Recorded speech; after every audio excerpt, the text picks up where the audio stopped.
Our world is lost in unnecessary fear and hurt. Our systems seem scientifically engineered to make you small, powerless, and always waiting for the next great leader who will fix the problems around us. Worse, we're witnessing neighbor versus neighbor while warfare breaks out around our family tables. But you have access to a spirit, a strength that enlarges and empowers you. Even better, you don't need to wait for the next big movement. You can heal the world. It's time for governance by grace. Welcome to Gracearchy with Jim Babka.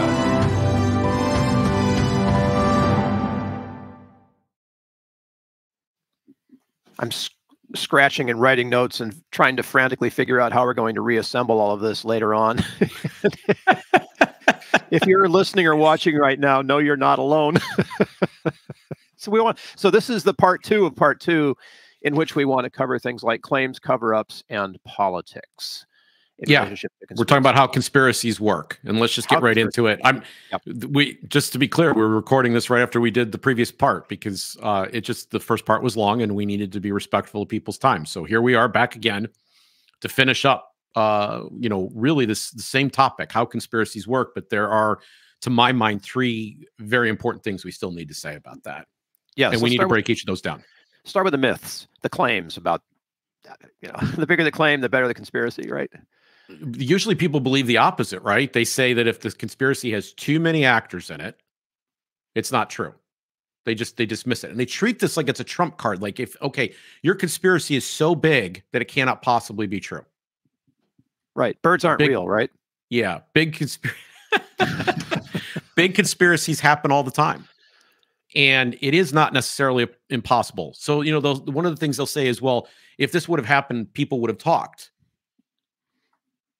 And there's two things that can be said about that. Number one, no, not necessarily so.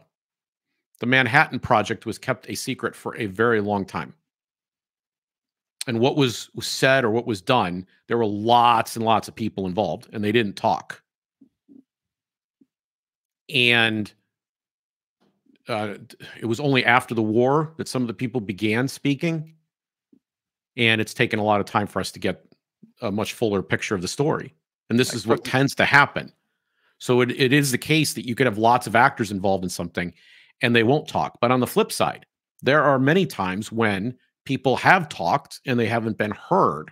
They've been written off as a kook or a nut job. I just want you to recall what happened with Edward Snowden. Yeah, I was just thinking of Snowden. Okay, so Edward Snowden gets on a plane and he goes to China. He meets up with a filmmaker and two reporters. Three people. He meets up with three people and gives them everything he can as quickly as he can in a matter of hours. And then he attempts to flee the country, and he does get out, and he ends up in Russia. He has he has designs to get past Russia and does not make it out because our government revokes his passport. And so he stays there. And a narrative begins to develop that he's actually a spy, that he's done something wrong here. Now, I remember that year because there was even a high-level Politico that went on Jay Leno's show at the time. Like, there was people going on and saying, hey, he's lying. He's making things up. This didn't happen. So a rumor would get out that he was going to say the following, this following thing would come out, and the director of the House Intelligence Committee would come out and say, no, that didn't happen. Or the minority leader of the House, Nancy Pelosi, would come out and say, no, that didn't happen. Or Dianne Feinstein. I think it was Rogers, Feinstein, Pelosi, and Obama all went out on a limb. And they'd come out with those three people would come out with another piece of information, and it would saw the limb off behind the people that these major politicos that were making the claims. And eventually that summer they shut up because every time they denied he had something, it turned out he had it. Yeah. And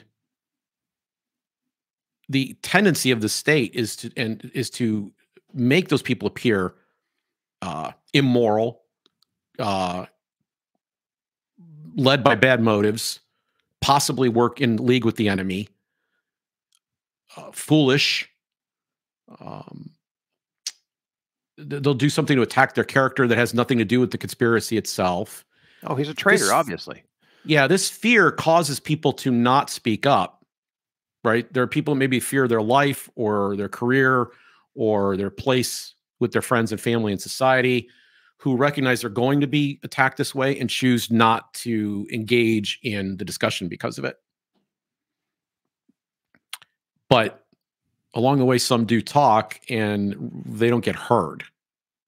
So I just want to make that clear. This happens a lot. Secondly, there's this thing called plausible deniability. And it's Right. particularly capricious. About Hitler, they said that his people worked towards the Fuhrer. What it involves is the president of the United States. We saw this in Watergate, for example. There's certain things that we know that Richard Nixon would want us to do, but we can't talk about the president. We saw this with Ronald Reagan in Iran-Contra. We don't want to talk to the president. A mob boss could say, I have a pebble in my shoe that's really irritating me, and I need you to take it out. That means they want somebody whacked, right? But they don't say the name. They don't go on record. Everybody kind of understands what they're implying, and they want the leader to be able to have the ability to say, I didn't know what was happening. I didn't authorize this. I didn't plan this. And they all kind of work towards the Fuhrer. They try to do what they believe he would want to be done, as opposed to what he actually directed or commanded. And this makes proving or understanding what happened in a given situation harder infinitely, because certain people have the ability to say, well, I didn't know. And whether or not that's true in reality, it is true in maybe documentation, or it is true in recorded conversation, or it is true in eyewitness testimony that so-and-so never said that that's what they wanted to have happen. Then there's the noble lie. So this has been, the entire intelligence community operates under a philosophy outlined by Winston Churchill called the big lie, that there is a way that two wrongs can make a right. That there actually is a wisdom and there is a virtue of extreme importance in telling the right lie at the right time. And so a great deal of a great many of the people that engage in lying to the American people about what's happening now today, or even in the past, are doing so because they have some institution they're looking to protect, some reputation they're looking to preserve. They believed, as I said earlier, it is a mistake. I said this in the previous installment here. It is a mistake to assume that everybody is evil in the transaction. They actually believe they're doing the right thing. This lie protected people. This lie saved lives. This lie allowed us to defeat our enemy. This lie solved this problem. And so they believed that wrong led to a right. It was the lie itself that was the virtue. And this also makes it hard to get at various pieces of information. If you're looking to preserve an institution, you can use our classification system, the government's classification system, to keep stuff off the table. And we'll cover more about that a little bit later. You can also destroy evidence. And it is hardly ever the case that anybody involved in the destruction of evidence at the federal government level for an intelligence purpose gets in any trouble whatsoever. One of the things that's so startlingly interesting about Watergate is that it did bring down a president. That's stunning. It's a real crime, and the cover-up subsequent to that crime, engineered by the top levels of people at the White House. And it actually did bring down a president. Most of the things that we've gone after presidents, the things that we've had for recent impeachments, have not been this kind of conspiracy that rises to, like an actual crime. There are crimes committed by virtually every president, but they don't result in actual impeachment. That's when this kind of extraordinary on that basis. But we lose a lot of evidence in various situations through the classification system, or through the destruction of evidence, the outright destruction of it, and no one is held accountable for these things. And then lastly, under this heading, I would put compartmentalization. And I really, really, really, really, really, really, really, really want people to understand compartmentalization. This is so key. Compartmentalization means that the right hand doesn't know what the left hand's doing. And it means you can also tell one story to one group of actors in the lead up to an event and tell another story to another group of actors in the lead up to the event. And neither of them are the complete picture. And at least one of them could be completely false. So you can do this kind of misdirection where people, and this is another reason why it's wrong to assume that everyone's motives are bad, because one group of people may believe that they were on a mission to do X, and that wasn't the real mission. The real mission was A. Yeah. But they didn't have that picture. They only had their X piece of the puzzle.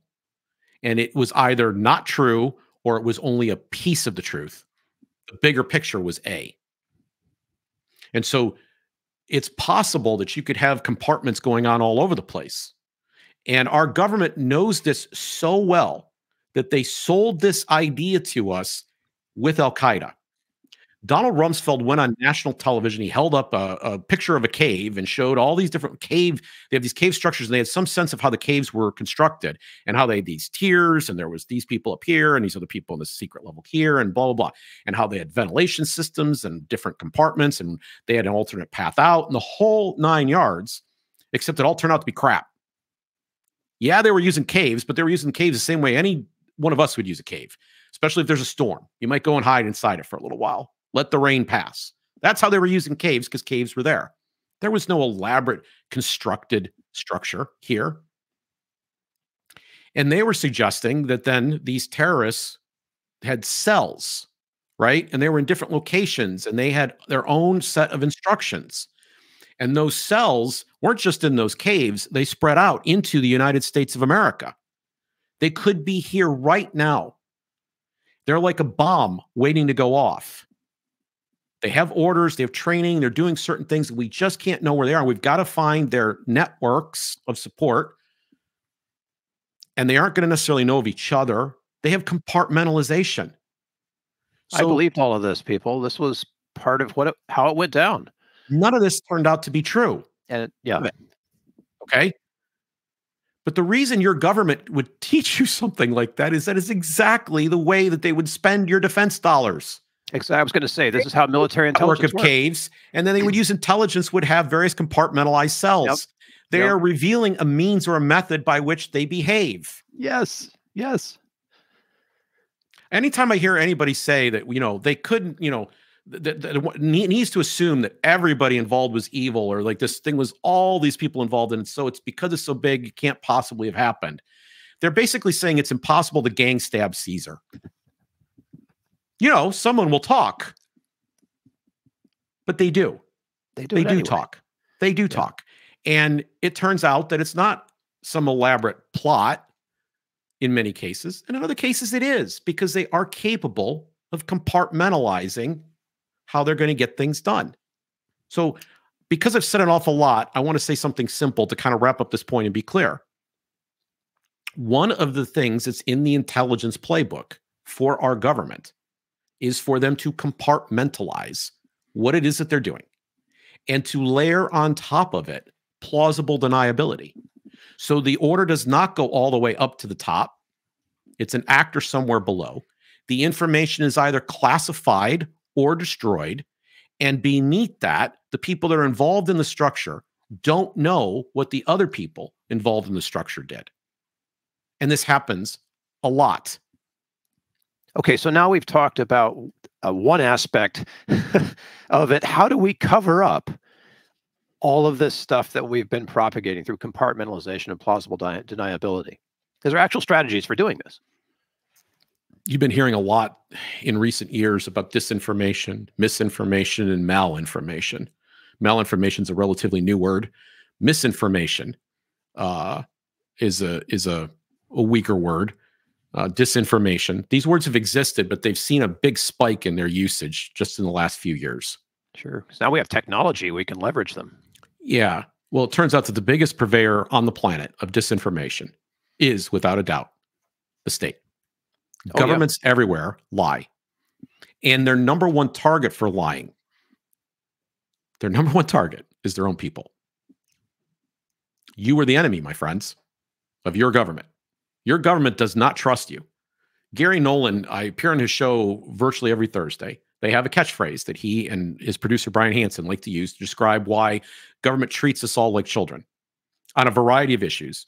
They will say in unison, in chorus, why does the government do this? Because you're too stupid. They'll say that together. Disinformation is also because you can't be trusted. You're too stupid. You're not moral enough. You might be part of the problem. And so we can't tell you all. We have to treat all of you badly. We have to give you the mushroom treatment. They are the biggest purveyors of disinformation on the planet. And they have one, I'll give you a specific tool that's in their disinformation kit, and that's the false flag. We think we're so sophisticated and so smart. And even the people who, by the way, say, did you get your degree from Google search? They think they're so sophisticated and smart. But routinely, the smartest, the best and the brightest have fallen for false flags. So Vietnam War was escalated off of the incident at the Gulf of Tonkin. False flag. Iraq was started as a war on the basis of Saddam having nuclear weapons capability. False flag. Like this, they lie. So they are purveyors of disinformation. They have a technique that they're also able to do called clouding the waters. And what I mean is they can take something and make it more opaque instead of more transparent. Right. They can put people out there who will write various pieces, true or false, where they will overemphasize a particular truth to disguise a negative. This is malinformation, by the way. So one of the things our social media overlords want to do is they want to end malinformation too, which is where you tell the gospel truth, but the gospel truth leads to a result that the establishment doesn't want. It could lead to a disastrous or bad result if everybody knew this, right? The government would not be trusted if the truth got out. So one of the ways to deal with malinformation is to cloud the water. It's to make things more opaque and hazy. It's to introduce another set of facts so that the picture is less clear. These can be diversions, distractions, or they can be overstatements of the truth. I'm thinking spillover gang right now. Say a little more. Yeah, so there was an effort, and I don't want to use the words, but I can't think of a better word for it right now, to cover up the truth. Okay, and they presented a study that got republished, and that became the basis for the the social media censorship regime, right? Except that the study itself was bogus. It was the appearance of science. Right. Okay, and to this hour, you're not allowed to say that it is a lab leak. You have to say it looks like it's a lab leak. It leans that direction because this piece of actually, it turns out to be disinformation. This piece of disinformation exists out there, and it has clouded the waters so that we are unable to resolve or get to the bottom of the truth. And legally speaking, maybe we have a hard time convicting anybody because of the rules of evidence, but historically speaking, the truth is pretty evident. Yeah. Okay, there's another technique that they use that are part of clouding the water specifically that needs to be singled out all by itself. It's called the limited hangout. Explain now, this, in the limit. I'm not sure about this. This is really shifty stuff. All right, let's say you're in a position where you're about to be exposed. You did something you shouldn't have done, and a new piece of evidence is going to drop, and it's going to expose all of it. And you have a sense that this is coming down the pike. So what you decide to do is you decide to get in front of the story, and you decide to tell your own version of events so that that is the first registered version of the truth on that statement. You're going to reveal a new piece of evidence, which is going to cause everybody to come look at you. Wow. And steal the thunder of what's to come because you revealed a piece of evidence. But you were either only going to give a portion, a tiny portion of the truth, or worse, you're going to be good enough at this that you're going to use it to further mislead people and make sure that nobody pays attention to what's about to be more completely revealed by some researcher, by some journalist, et cetera, et cetera. You're going to diffuse it by telling a small part of the truth, possibly in a disinformed or malinformed way. So we call it limited in the sense that it's a tiny piece of the truth. We call it a hangout in the sense that they basically put a new piece of evidence that they didn't previously concede on the table. So this is the Friday afternoon press release. Right after everybody, yes. or the yes. October surprise in a bigger. But then they can say, well, you know, when you come along, when someone else comes along with a new piece of evidence about you, you can say, well, I already told you that. Right. Right. But maybe there's more there, but it kind of discredits or diminishes the impact of what is to come. That's a limited hangout. I'm with you. Thus, yeah. Okay. Then there's sheep dipping and scapegoat. I hadn't heard this before. Sheep dipping? Sheep dipping is where you're able to take someone who was maybe involved or not involved at all, not central to conspiracy, and make it look like they were the ones that did it. And this works a lot like the scapegoating mechanism that we've talked about and will talk about in future episodes. We've been trying to do the scapegoating episode for a year. A year at least. We've even attempted to record it, just didn't come out like I liked it. So we got to do it again.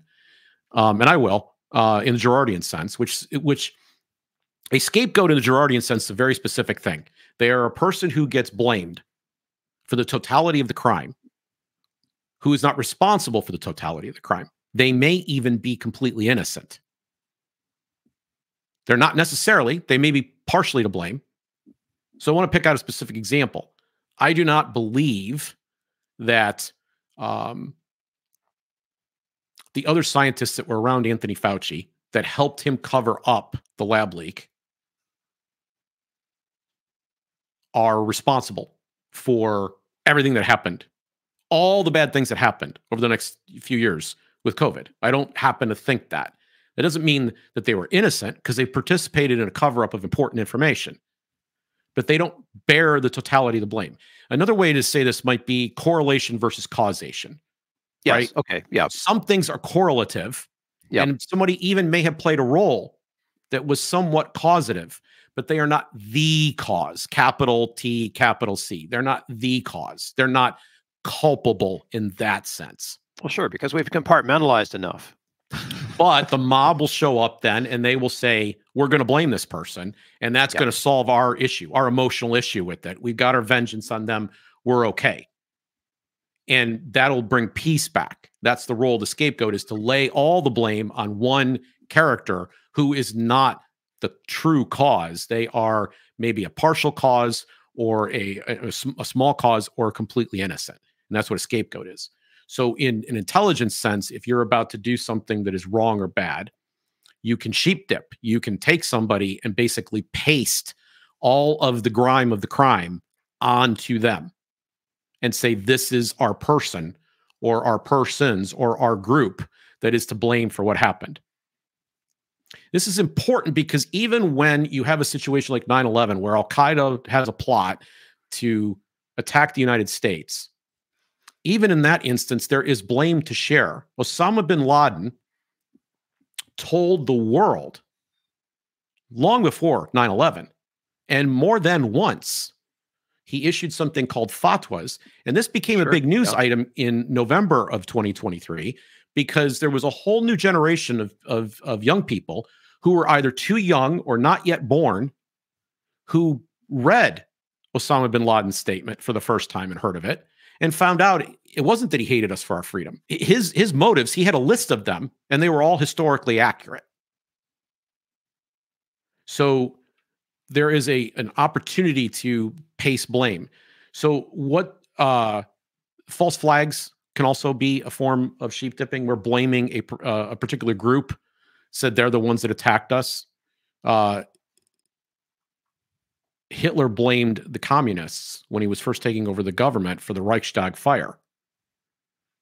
And he used that night, they called it the Night of the Long Knives, to take out political allies that were not completely on the team, as well as his enemies. Like this. So you can make up a false flag. You can create a situation where you blame somebody who is either innocent or not culpable as the cause. Yeah. Yeah. Understood. And then last, there's blackmail. This can be done through threats and coercion. This can be done through money and positions of power. People's silence can be purchased. And frequently, this apparently happens. If someone will say, well, you don't want to do that because bad things will come your way. Or, you know, we're not just going to use the stick, we'll use a carrot. We've got some really juicy opportunity for you, or we're going to make your life better in certain ways. And this is used because they have, the state has vast resources, intelligence has resources to suppress various information. This is a common tactic. They would prefer to use the carrot as often as possible, right? They don't want to. There's a great line, in The Godfather, you know, blood is a big expense, right? That's not the direction they would prefer to go. They would like to get people to just get along with the team. And if we got to give them a little bit of money or reward to make them play along, then let's do that. And then problem solved. So those are some of the cover-up strategies that are used. And because those strategies exist, it makes it harder when there actually is a conspiracy to get at the truth. So let's talk about the way that conspiracy is implemented in the world. And that, of course, is our definition of politics. Yeah. Lies, damn lies in politics, right? Politicians lie. You say that and everybody's like, well, yeah, of course. I mean, it's the basis of stand-up bits on late night television, right? Oh, this politician lied once again. So surprise, surprise. Yeah. So let's talk about some of the ways that they lie. There is propaganda. And we think of this mostly in a war sense, right? There's certain things that we are told by the state that are designed to advance their cause. And there's certain things our enemies are told by the very same state designed to advance the cause. There's something called psychological warfare that can be waged. Both are forms of propaganda. And we're sitting here in December of 2023 having this conversation. October 7th, there was an attack by Hamas forces against the state of Israel, the residents of the state of Israel. And within a few days of that, there was a story that started up, and I had people start texting me about babies being beheaded. I hope I get the order of this right, because I don't remember what the order was. They were burned alive and they were beheaded. There were two different stories, and they literally one was one day and one was the next. And I immediately had cause to question whether or not they actually even had a number. And famously, the president of the United States, Joe Biden, said out loud that he had seen this. He'd seen the video. Well, the truth was his aides had to walk that back instantly because he hadn't, because such a thing had not specifically happened. This is a very, very specific event. It was said to hype. And I was like, well, okay, why did I know that this was something to be suspicious of? I told the people that I was conferring with right away, I would wait for the facts to come in. I don't yet believe this story. It may have happened. I'm not denying it happened, but I want to wait. That's my grace approach. I'm going to wait for the evidence to come in because I have enough experience with propaganda. Because the British government had created a piece of propaganda in World War I that the Germans, the Krauts, as they called them, were bayoneting Belgian babies. Okay. Well, it turned out there were atrocities that went on, but that one did not happen. Okay. That wasn't it. In the lead up to the first Gulf War, the first Iraq conflict that the United States had. All right. Yeah. A young Kuwaiti woman came and sat down before the Congress, gave testimony that they had taken infants out of incubators, Iraqi soldiers had, and stacked them like firewood and left with the incubators. And of course, obviously imperiling these small children. But that did not happen either. And part of the reason we know that didn't happen is that that woman was in the United States at the time of the event that she was describing. Nevertheless, we didn't find that out right away. there was at least one United States senator, at least one, who stood up.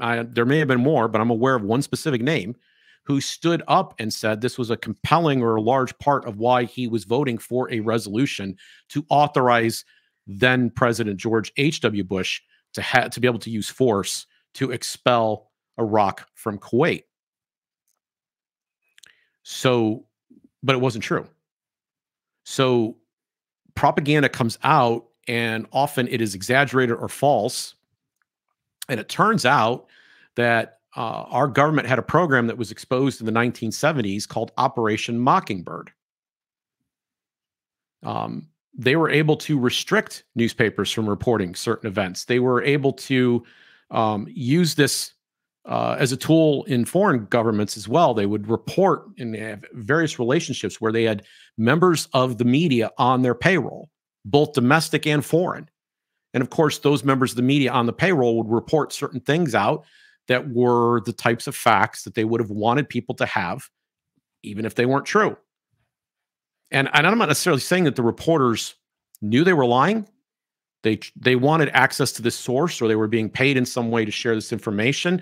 And they probably felt, whether it was true or not, that it was, like we said earlier, a justified or good or humane or necessary or virtuous lie.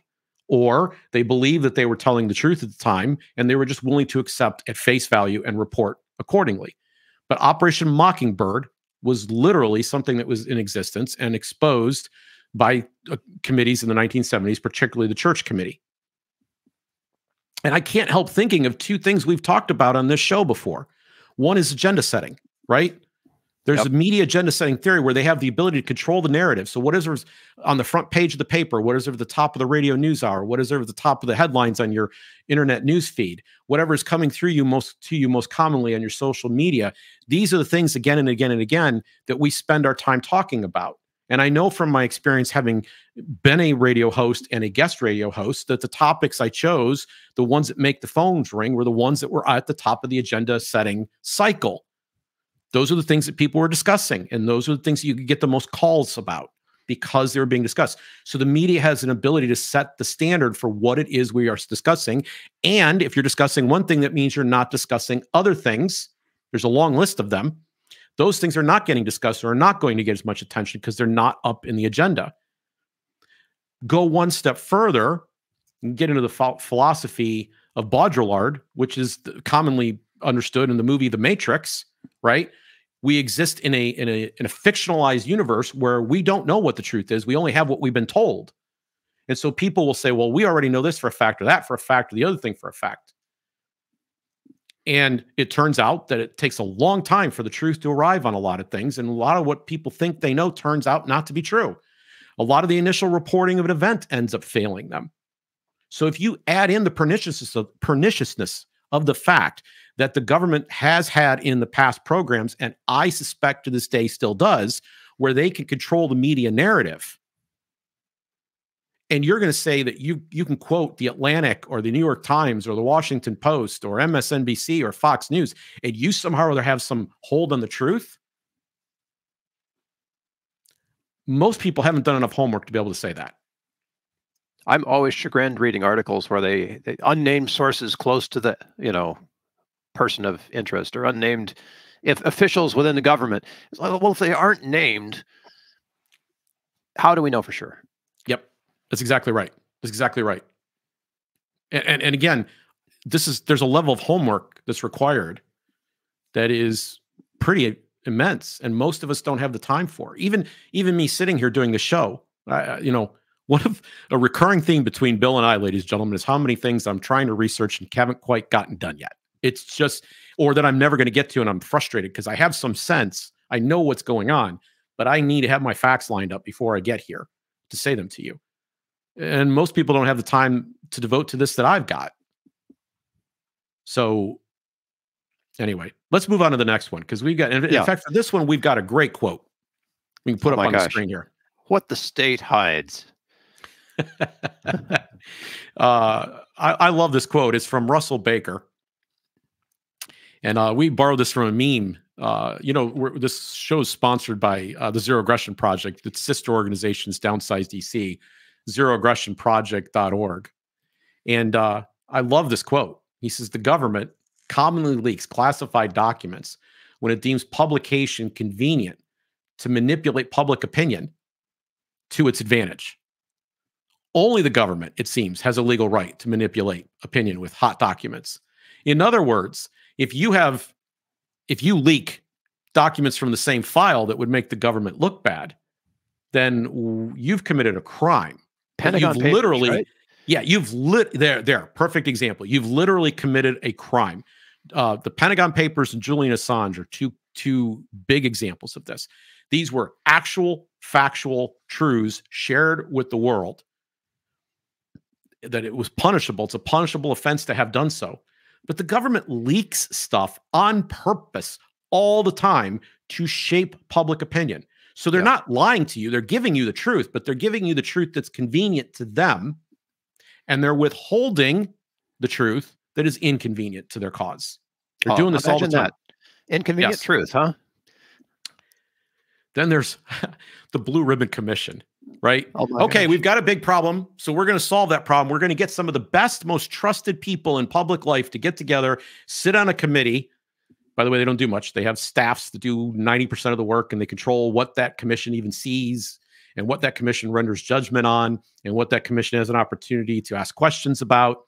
They control the flow of that information. There's paid staff to do that. And they put together this Blue Ribbon Commission to get to the bottom. This ostensibly is to get to the bottom. Now, in private conversations, when they put these Blue Ribbons commissions together, they're very honest with each other about what it is that they're attempting to do. They want very much to put an end to any questions that are being raised. And they want to restore the reputation of the state in the process, or the reputation of the actors of the state who may have done something questionable or put us in a bad situation. Paul Craig Roberts has a great quote that sums up the actual purpose and how this works. The purpose of a government commission is to place the blame where it does the least damage politically. So are there like talented writers behind the scenes trying to organize all of the inconvenient facts into a narrative that they can sell and get away with? Into a narrative that serves. That serves, right. Yes. Yes. This is the number one purpose of a Blue Ribbon Commission. It is not to get at the truth. And one of the things that happens in so many of these cases is that the commission members themselves over time will talk, as time goes on, about how bad things were inside the commission. There are 2 United States senators that were on the 9/11 Commission who believe the entire thing was a farce. It's the official statement of our government as to what happened, how it happened, who was involved, and so on. And they will tell you it's a farce. That the real truth was hidden, and that they were not allowed to ask a variety of questions. So there's a very current, modern example, and this is not the exception. This is the rule. This is what Blue Ribbon Commissions exist to do. They're part of a cover-up mechanism, frankly, in most cases. But what their real purpose is, just to be clear, is to restore the reputation of the state and the actors that commissioned the commission in the first place. They're trying to basically make sure you still like them, you still trust them, and they're going to use their most trusted faces to say that. Well, we can see how well that's working recently. Yes. Then there is the mentality required to solve a crime. And I want to suggest... I'm not smart enough to figure this one out, Jim. Well, I want to... This actually... You are, actually. You are. I want to make a specific argument for open-mindedness to conspiracies.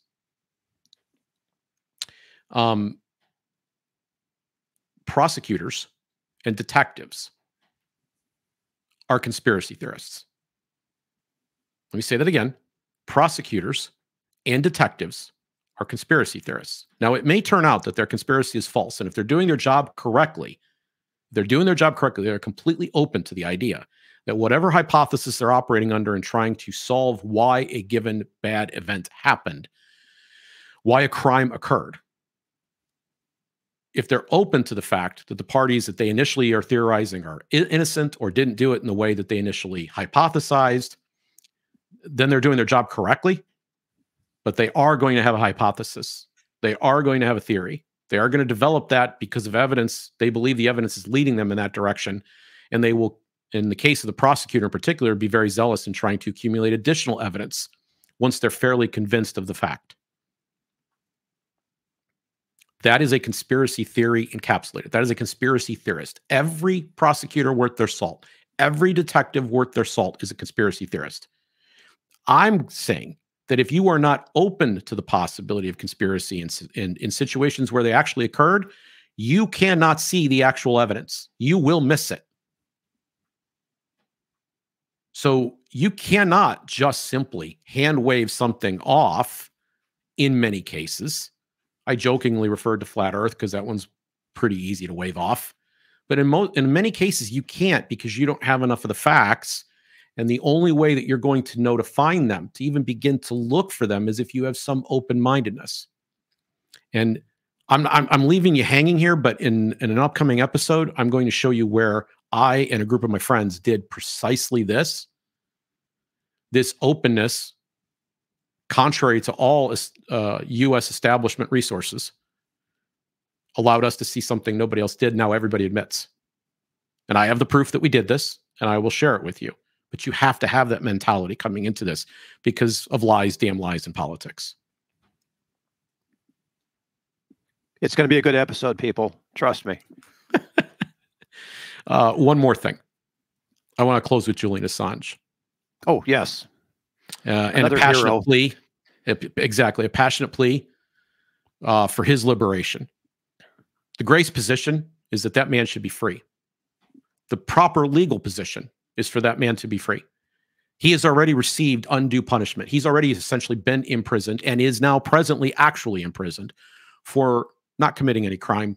He told you the truth about the activities of state and state-related actors in the United States and in foreign nations across the planet. He told you what they did in war. He told you what they did in commerce. He told you the truth about them. And he didn't actually tell you these things. Let me be more precise. He revealed their conversations. He revealed their discussions. Now, at the outset of WikiLeaks, he laid out a manifesto. And the manifesto was a worthy read, worthy of your time. The manifesto suggests that there are conspiracies all over the place.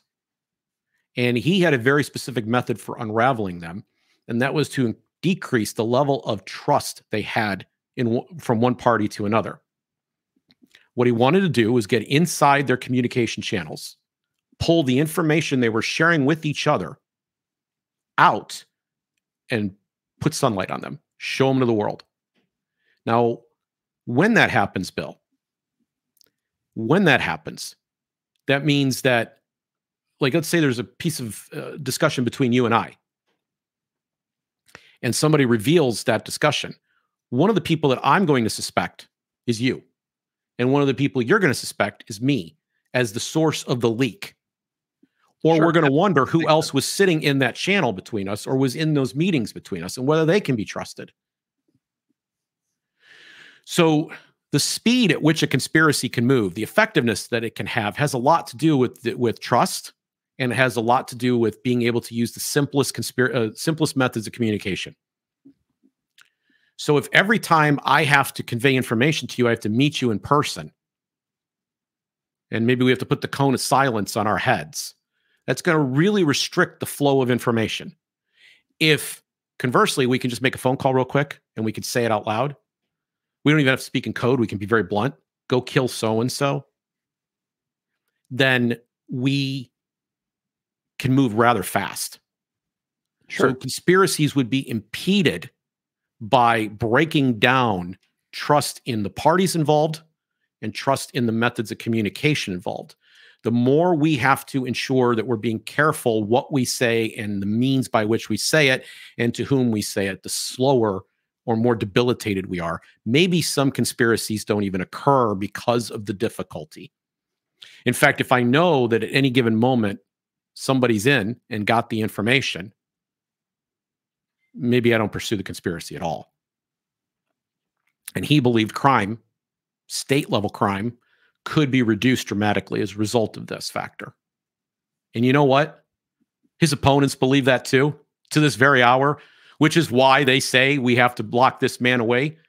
We have to try him for a crime that only an American can be guilty of, which is a form of treason or sedition against his government. It is impossible for a citizen of another country to commit sedition against the United States. You're not a member of the United States. You don't owe fealty to the United States. And by the way, I have a hard time with any civilian having that kind of responsibility. Period. So, I look at a guy like Daniel Ellsberg. I look at a guy like Julian Assange. I look at a guy like Edward Snowden, and I see three heroes. Yeah. And Assange, though, was related to our episode saying that conspiracies exist all the time. And the way that we undo them is we find ways to make it easy for people to anonymously report the real conversations that occurred. Get us the transcript of the conversations. Help us validate what those are. We will put them up in a large database, like a Wikipedia almost, a WikiLeak, so that people can read. Now, this might involve thousands and thousands of pages worth of material in any given instance. And hardly anybody's going to have the time to read it, but enough people will that it will bring sunlight to the situation. And they can report the highlights to us, who was involved, what they said their motives were in some cases. And this is so dangerous to governments around the planet that they are all in agreement that we got to shut this down. The UK government was more than willing to engage in a false conspiracy to imprison him, while the United States had a conspiracy going on at the same time to figure out how to murder Julian Assange.